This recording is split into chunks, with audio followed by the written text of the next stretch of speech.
la fermeté dans l'œuvre du Seigneur. Dans Jean 2, 16, 13 à 16, là, donc nous voyons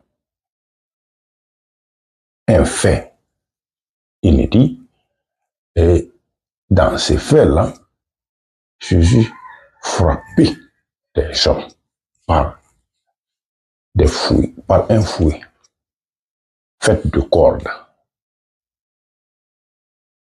Et Jésus qu'on entend, qui est humble, bon, bienveillant, dire des paroles, mais cette fois-ci on le voit ferme, il ne négocie pas, face à quelque chose, face au troc, face à des vendeurs, pas n'importe quel vendeur, dans les temples de Jérusalem.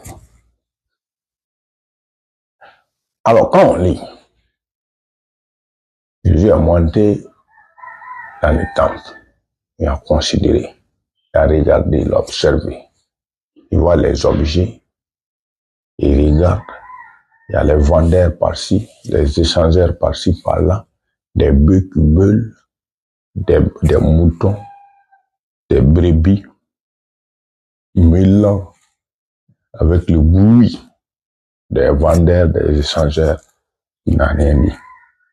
Et c'est enfin fou avec des cordes. Les chasseurs touchent du temple, il les a frappés, renversé la table des échangeurs,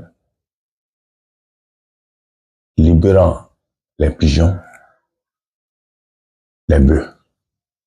Et il dit maintenant, ôtez cela d'ici, car il est écrit, ma maison sera appelée maison de prière.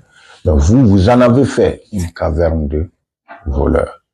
Alors aujourd'hui, nous utilisons le nom de Jésus-Christ, le nom de Dieu, pour blanchir.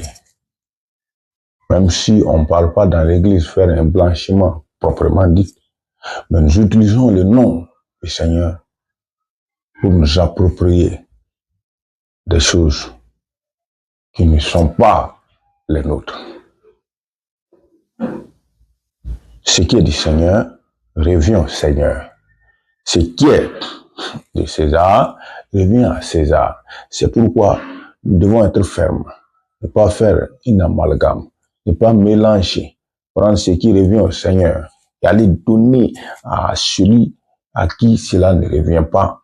Cela, c'est un péché. Nous interpellons tout un chacun à user de fermeté, de rigueur, de persévérance, de courage, la même manière dont le Seigneur a défendu. Et quand les pharisiens lui ont demandé, mais en quelle autorité tu fais cela? Par ce qui est écrit. C'est à nous de défendre l'écriture. C'est à nous de rester fermes. Pas de compromettre, pas de compromission dans la marche avec le Seigneur. Ah, on comprend, il faut faire ça, il faut faire ça. Non. L'église, c'est pour prier, lui adorer et enseigner la parole du Seigneur. Le commerce, c'est au dehors.